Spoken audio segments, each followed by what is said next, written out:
Ready to deepen your IFS journey? Visit faithfullygrowing.com to check out the Faithfully Growing community. For just $9 a month, you'll receive access to weekly guided meditation Zoom sessions where you can check in with your parts with others on this journey, get access to a growing resource library, and receive a weekly email with carefully crafted journaling prompts to enhance your parts work practice. While you're on the site, you can also download my free IFS guided meditations. Each one is designed to help you connect with your inner parts, cultivate self-compassion, and find moments of peace in your daily life.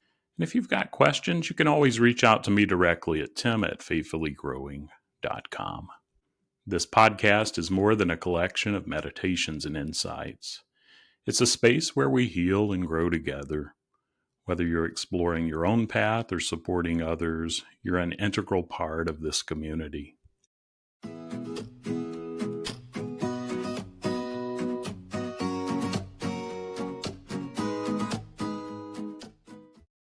Welcome back to IFS Meditations and Insights. I'm Tim Fortescue, your guide on this journey toward wholeness through the lens of internal family systems. Together, we're creating a sacred space to explore, accept, and love all parts of ourselves. As we do this work, we open ourselves to experiencing divine love and living more authentically. Let's begin.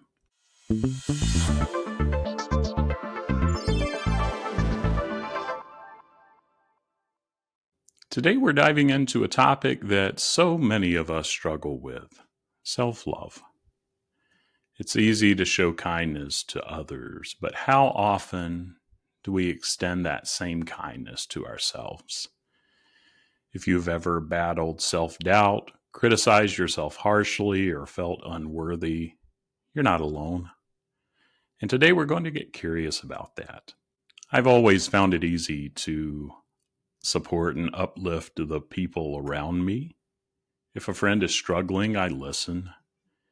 If they're being hard on themselves, I remind them of their worth.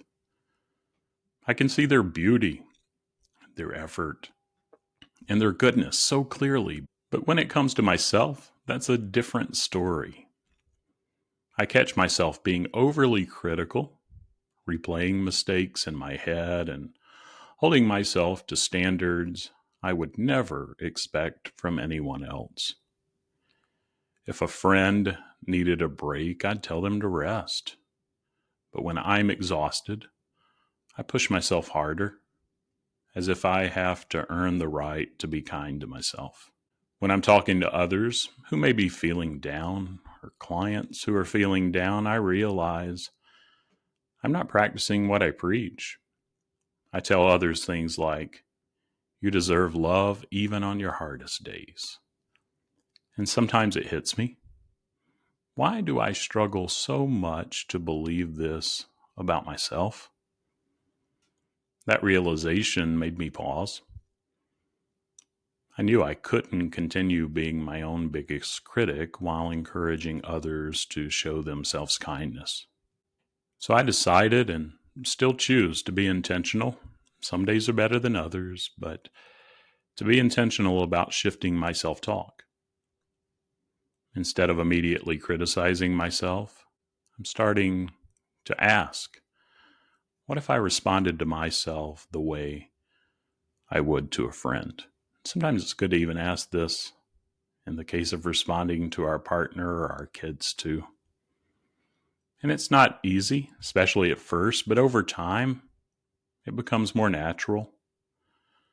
That shift has allowed me to start treating myself with the same care and compassion I so easily give to others.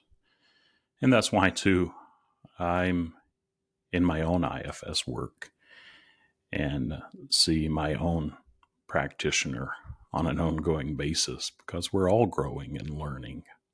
And an important thing, too, is I began to see and continue to see my inner critic not as an enemy, but as a part of me that needs love too. Instead of pushing that part away, I listen. I acknowledge its fears and reassure it with kindness rather than judgment. So, what exactly is self love?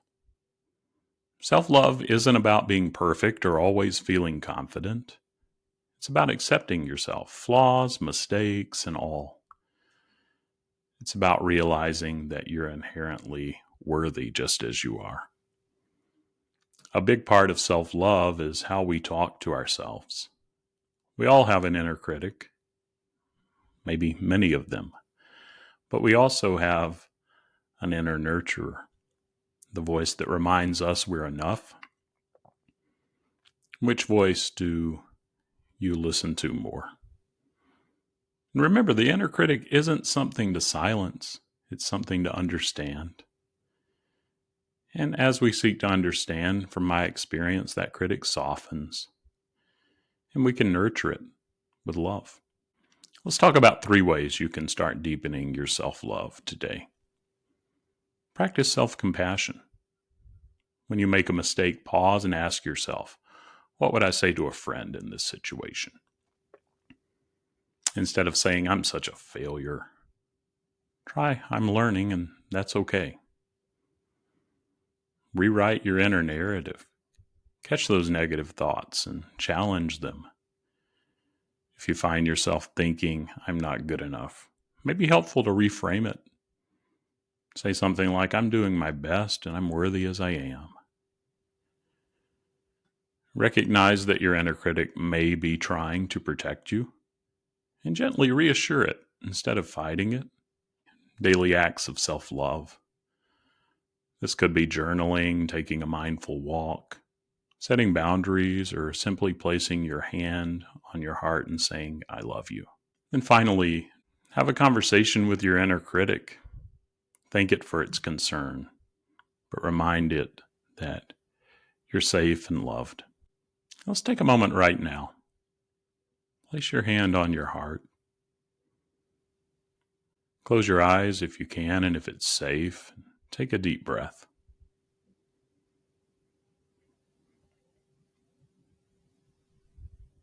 Now say this to yourself.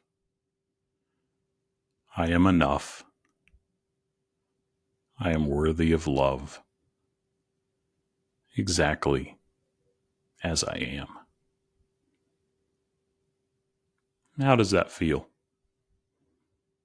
Maybe it's uncomfortable at first, but the more you and I practice this, the more natural it becomes. Self-love is a journey, not a destination. Some days are going to be easier than others, but every time you choose kindness toward yourself, you take a step closer to the love you deserve. I'd love to hear from you.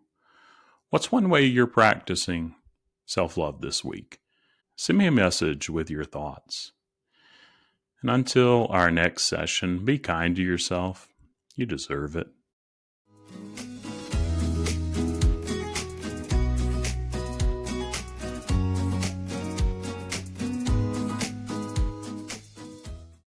That wraps up another episode of IFS Meditations and Insights.